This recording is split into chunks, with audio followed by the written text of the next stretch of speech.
내일은 설날입니다. 연휴이기도 하고요. 오랜만에 일가 친척들 만날 생각으로 마음이 기쁘실 것입니다. 그런데 설날이 되면 또 좀 짜증나는 일들도 있으시죠? 제 이름이 기원이고요. 저희 형님 이름이 기동입니다. 네, 저 어렸을 때 어른이 좀 계셨는데 1년에 명절 때 한두 번 뵈면 항상 저한테 물으신 게 계셨어요. 네가 기동이냐 기원이냐, 그거 꼭 물어보셨어요. 그리고 나서 또 그 다음 명절이 되면 또 오셔가지고 또 물어보시는 거예요. 네가 기동이냐 기원이냐. 그리고 또 물어보시는 게 공부는 잘하냐, 나중에 뭐가 되고 싶냐. 항상 질문이 똑같으셨어요. 다른 질문은 거의 없고 그것만 물어보셨는데요. 그때는 이렇게 똑같은 걸 물어보시니까 좀 짜증도 나고 그랬는데, 지금 이렇게 생각해 보면 그래도 그때 어른들이 저에 대해서 관심을 가져주시고 애정 있게 물어봐 주신 것이 참 고맙고 감사하다, 그런 생각을 갖습니다.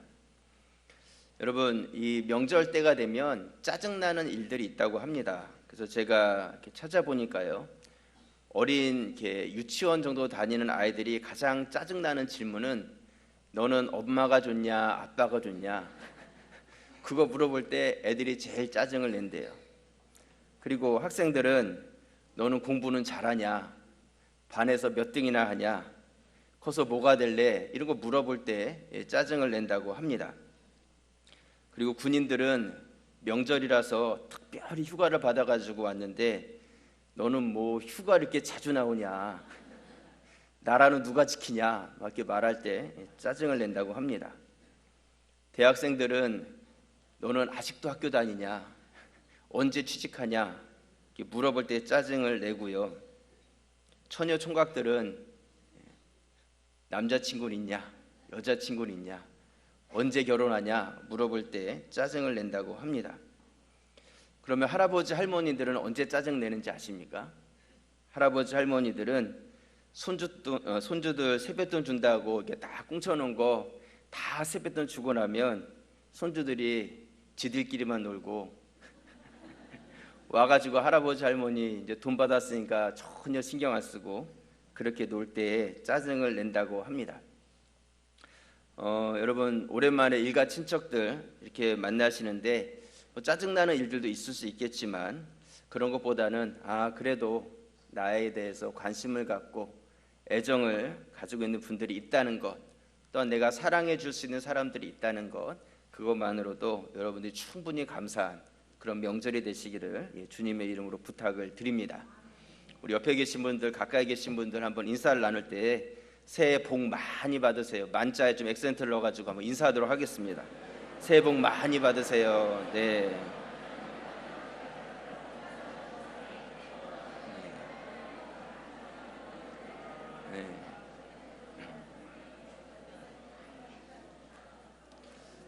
세뱃돈은 알아서 받으시기 바랍니다.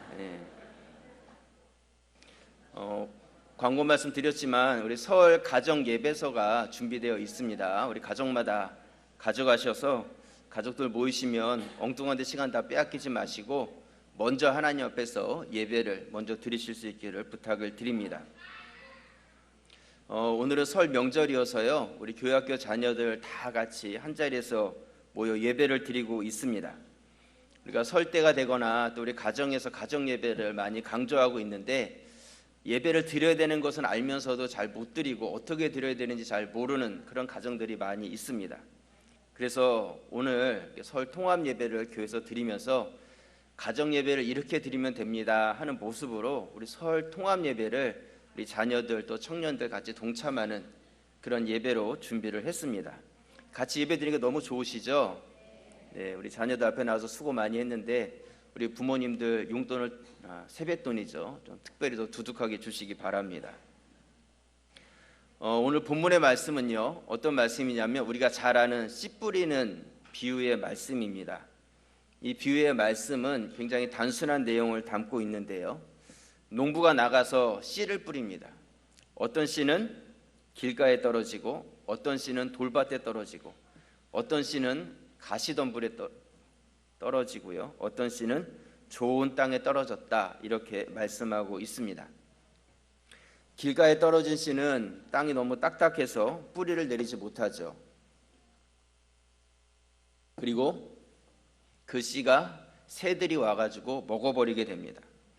돌밭에 떨어진 씨는 잠시 뿌리를 내렸지만 햇빛이 나고 돌이 뜨거워지자 타서 말라 죽어버립니다.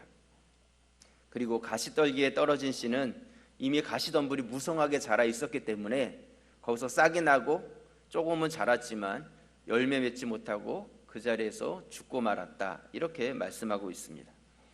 하지만 좋은 땅에 떨어진 씨는 무럭무럭 자라서 뿌리를 깊이 내리고 많은 열매를 맺게 되죠. 아마 여기 계신 모든 분들은 다 많은 열매를 맺는 그러한 삶을 살고 싶으실 것입니다. 하지만 오늘 말씀처럼 모든 사람들이 다 많은 열매를 맺는 것은 절대로 아닙니다. 똑같은 씨가 떨어졌지만 그 씨가 어떤 땅에 떨어지느냐에 따라서 어떤 것은 많은 열매를 맺고 어떤 씨는 그냥 죽어버리고 만다는 것이죠. 여러분, 요즘 우리가 100세 시대다 100세 시대다 이렇게 말을 하는데 이미 오랜 시간을 살아오신 분들도 계시고 또 우리 자녀들 같은 경우는 10대 20대 다 그런 자녀들 아닙니까? 앞으로 살아갈 날이 70년 80년 90년을 앞으로 더 살아가야 될 그런 삶이 남아있다는 것이죠. 우리에게 있는 이 남아있는 시간들을 어떻게 하면 풍성한 열매를 맺는 그런 삶으로 바꾸어 갈 수 있겠는가, 굉장히 중요한 문제다 그런 생각을 갖습니다. 지금 나에게 주어진 시간을 어떻게 활용하느냐에 따라서 우리의 남은 인생이 달라지게 되어 있다는 것이죠. 여러분, 결코 시간을 헛되이 보내지 마시기 바랍니다. 게임하고 놀고 돌아다니다 보면 시간은 그냥 지나가 버리는 것이죠. 지금 나에게 주어진 시간이 너무나 값지고 중요한 시간인데 이 시간을 허비해버리면 남아있는 나의 인생의 긴 시간이 열매 맺지 못하는 삶으로 변해버릴 수 있다는 것입니다. 여러분, 씨는 심어야지 거둘 수도 있는 것입니다. 심지 않고 거두려고 하는 것은 게으른 사람이고 그리고 어리석은 사람이고 성경에는 심지 않은 데서 거두려고 하는 사람은 악한 사람이다 이렇게 말하고 있어요. 심지 않은 데서 거두려고 하려면 남의 것을 빼앗아 봐야지만 거둘 수 있는 것이죠. 그건 도둑놈이고 악한 사람이 될 수밖에 없어요. 여러분 인생 가운데 아무것도 심지 않고 무엇인가를 얻으려고 하는 사람은 나쁜 짓을 할 수밖에 없다는 것이죠. 다른 사람에게 유익이 되고 또한 존경이 되는 그런 인생을 살아가기 위해서는 지금 나에게 주어진 시간 안에서 여러분들이 울면서라도 힘들더라도 열심히 씨를 심고 다음 시간을 준비하는 자들이 되어야 하는 것입니다. 저는 담임 목사로서 저희 교회 모든 성도들과 또 우리 다음 세대 우리 자녀들이 풍성한 열매를 맺는 그러한 삶을 살아가기를 바라고 그렇게 기도하고 있습니다. 그렇게 되기 위해서는요, 오늘 이 말씀에 귀를 기울이실 필요가 있습니다. 그래서 오늘 말씀의 제목을 풍성한 열매를 맺으려면 이렇게 정했습니다. 이 말씀을 통해서 여러분 삶 가운데 풍성한 열매를 맺을 수 있는 그런 지혜를 얻을 수 있기를 바랍니다. 먼저 첫 번째로요, 풍성한 열매를 맺기 위해서는 늘 말씀을 사모하는 마음을 가지셔야 합니다. 늘 말씀을 사모하실 때에 풍성한 열매를 맺을 수가 있다는 것이죠. 오늘 마태복음 13장 1절 말씀에 보시면 그날 예수께서 집에서 나가사 바닷가에 앉으심에 큰 무리가 그에게로 모여들거늘 예수께서 배에 올라가 앉으시고 온 무리는 해변에 서 있더니 3절 우리 같이 읽겠습니다. 예수께서 비유로 여러 가지를 그들에게 말씀하여 이르시되 씨를 뿌리는 자가 뿌리러 나가서. 이 말씀에 보시면요, 예수님은 지금 어디 계세요? 바닷가에 계십니다. 그리고 예수님이 계신 것을 알고 많은 무리들이 모여들기 시작했습니다. 이들은 왜 모였냐면 예수님의 말씀을 듣고 싶었어요. 예수님은 바닷가에 떠있는 배 한 척 위에 올라가 앉으셨고요, 사람들은 그 앞에 모여서 다 서 있었습니다. 이들은 다른 어떤 목적이 있었던 것이 아니라 예수님을 만나고 싶었고 그 입에서 나오는 말씀을 듣고 싶었다는 것이죠.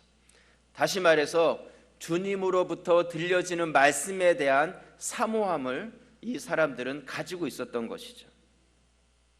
여러분, 이렇게 많은 사람들이 모였는데 이 사람들이 다 한가해서 여기 왔다고 생각을 하십니까? 저는 절대로 그렇게 생각하지 않아요. 나름대로 다 바쁘고 또한 그들의 삶 가운데서 해야 될 일들이 많이 있지만 그럼에도 불구하고 먼저 주님을 만나기 위해서 이 자리에 찾아왔다는 것이죠. 집안일도 있었을 것이고 나가서 돈도 벌어야 되고 만나고 싶은 사람도 있었을 거예요.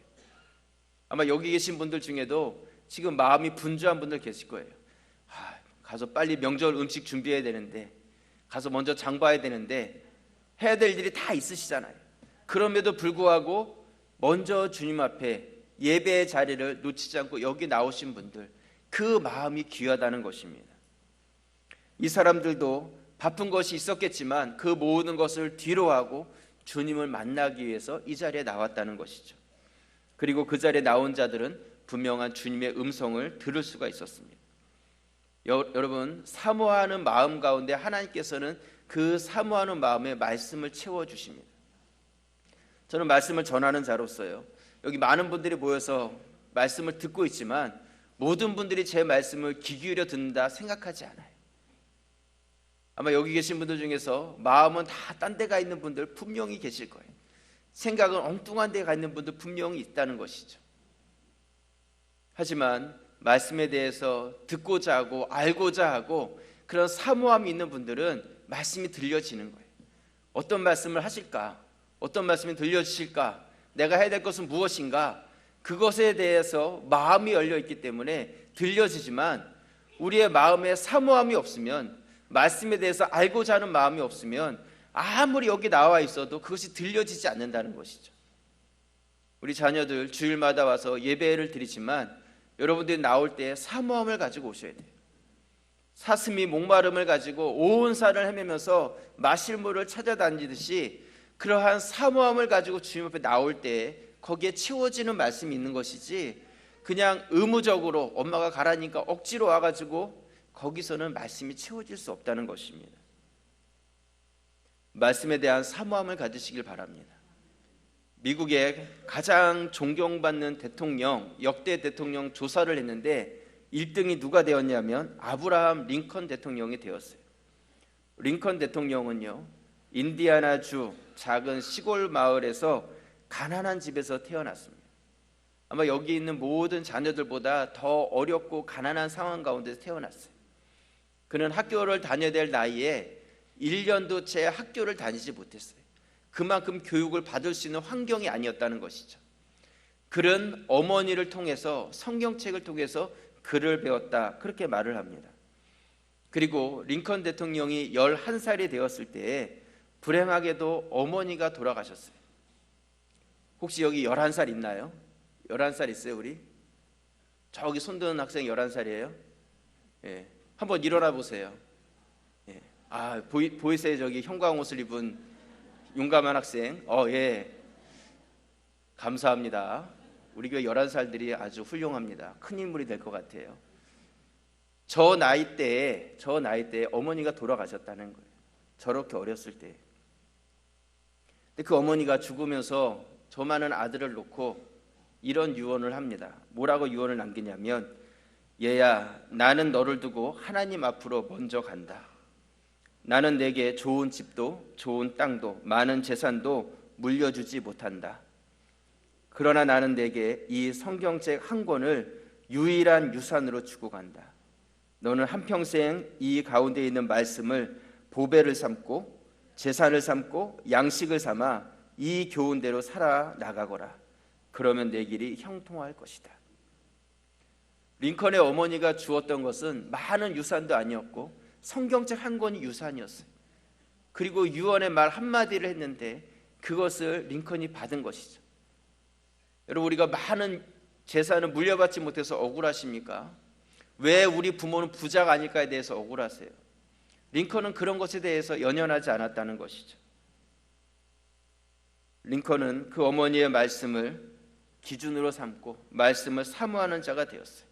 말씀을 재산으로 삼고 말씀을 삶의 양식으로 삼고 그대로 살려고 노력했을 때 미국의 16번째 대통령이 됩니다. 그리고 훌륭하게 그의 사명을 감당할 때 그는 이러한 고백을 합니다. 나는 성경이 하나님께서 인간에게 주신 가장 큰 선물이라 믿는다. 나는 하나님의 선물인 성경의 보화를 캐기 위해 날마다 성경을 묵상한다. 이 성경 속에는 예수 그리스도의 모든 값진 보화들이 다 들어있기 때문이다. 세상에 어떤 것에서 얻을 수 없는 보화가 이 하나님 말씀 가운데 있다는 것이죠. 여러분, 하나님의 말씀을 사모하시기 바랍니다.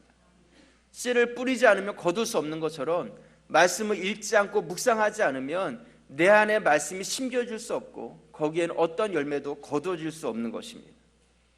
우리가 풍성한 열매를 맺혀가는 그런 삶을 살기 위해서는 여러분들에게 주어진 인생 가운데 왜 나는 금수저가 아닐까를 그것 때문에 힘들어하는 인생이 아니라 하나님 말씀에 금보다 더 값진 보화가 여기에 감춰져 있는데 그것을 발견하고 그것을 통해서 풍성한 열매를 맺혀가는 여러분들과 우리 자녀들의 삶이 되시기를 주님의 이름으로 축복합니다. 두 번째로요, 풍성한 열매가 맺히기 위해서는 끊임없이 자기 개발을 하는 자들이 되셔야 합니다. 오늘 마태복음 13장 8절 말씀 우리 같이 한번 읽겠습니다. 덜어는 좋은 땅에 떨어짐에 어떤 것은 100배, 어떤 것은 60배, 어떤 것은 30배의 결실을 하였느니라. 예수님께서는요, 이 비유에서 네 가지 밭을 말씀하고 있습니다. 첫 번째는 어떤 밭이었어요? 길가의 밭. 두 번째는요, 돌밭. 세 번째는 가시떨기의 밭. 네 번째는요, 좋은 밭. 네, 그렇게 네 가지 밭이 나오죠. 여러분, 제가 한 가지 드리고 싶은 질문은요, 이렇게 좋은 땅, 좋은 밭이 있는데 그 밭이 처음부터 좋은 밭이었을까요? 처음부터 좋은 땅이었겠어요? 씨를 심고 가서 무엇인가를 심을 수 있는 모든 것이 다 준비되어 있는 그런 땅이었겠냐는 것이죠. 저는 그렇게 생각하지 않습니다. 그 밭이 좋은 밭이 되기 위해서는 그 위에 있었던 가시덤불을 다 걷어내고 그 안에 있는 돌들을 다 골라내고 또한 길처럼 딱딱해진 그 흙을 깨트리고 뒤집어 엎어서 부드럽게 만들었을 때에 비로소 그 밭이 좋은 밭이 되었다는 것이죠. 처음부터 좋은 밭도 아니고요, 또한 모든 밭이 다 나쁜 밭이라고 말할 수 있는 것도 아니에요. 중요한 것은 그 밭을 좋은 밭으로 만들어낼 수 있는 그러한 끊임없는 노력, 관심, 그것이 좋은 밭을 만들어낸다는 것이죠. 여기 있는 모든 분들이 다 좋은 밭도 아니고요, 그렇다고 모두가 다 나쁜 밭도 아니에요. 중요한 것은 우리의 마음밭을 어떻게 우리가 만들고 그렇게 해가느냐에 따라서 열매 맺는 삶이 되어질 수도 있고, 게으르게 그 밭을 방치해 둠으로 인해서 여전히 하나도 열매를 맺지 못하는 삶이 되어질 수도 있다는 것입니다.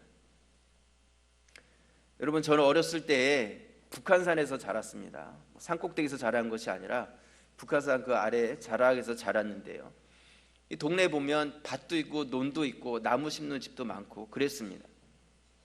근데 동네를 다니다 보면 밭에 이렇게 농사를 지으시는데요, 동네 분들이 주로 이렇게 고추 같은 걸 많이 심으셨어요.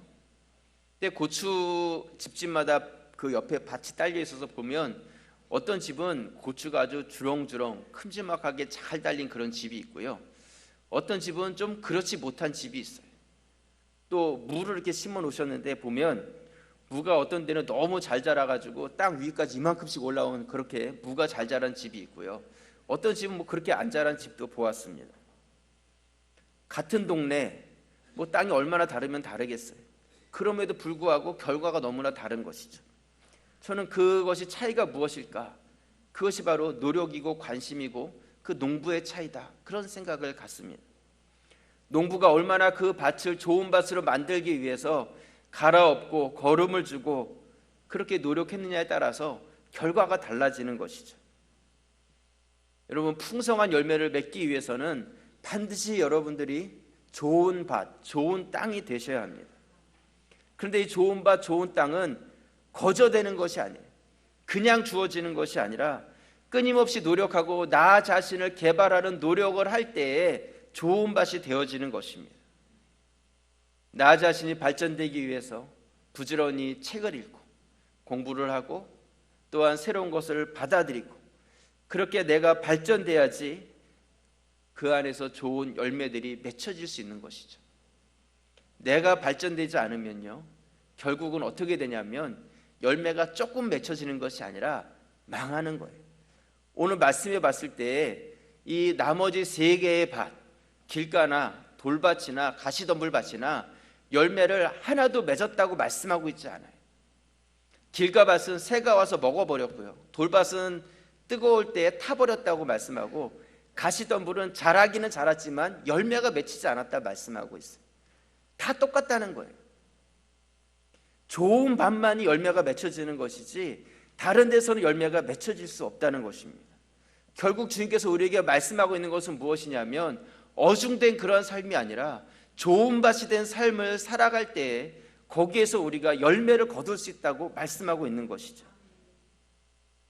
여러분, 세상은 계속해서 바뀌어가고 또 우리가 거기에 맞춰갈 수 있어야 돼요. 제가 미국에 처음 갔을 때 99년 말에 미국에 갔었습니다. 근데 가서 보니까 한국 사람들이 한국 방송을 볼 수가 없으니까요, 비디오 테이프를 빌려보는 거예요. 그래서 한인들이 밀집적으로 사는 그런 지역에는 비디오 테이프를 빌려주는 가게가 두세 개씩 있었어요. 그러면 일과를 마치고 거기 들려가지고 비디오 테이프를 빌려가지고 가서 오후 시간에, 저녁 시간에 가족들마다 그 테이프를 틀어서 한국 드라마도 보고 뭐 쇼프로도 보고 그랬습니다. 장사가 잘 됐죠. 그러다가 얼마 지나지 않아서 인터넷을 통해서 그 영상을 다운받기 시작했습니다. 그 젊은 사람들은 이제 비디오 테이프를 빌리러 가지 않는 거예요. 집에서 신용카드로 결제만 하면 얼마든지 내가 원하는 것을 볼 수가 있게 된 것이죠. 점점 그 테이프 가게는 되어지지 않았어요. 그리고 조금 더 지나니까 이제는 셀룰라이트, 위성방송 안테나를 달면 뭐 미국 어디에서든지 한국 방송을, 뉴스는 실시간으로, 그리고 다른 방송들도 다 바로바로 볼 수 있게 된 거예요.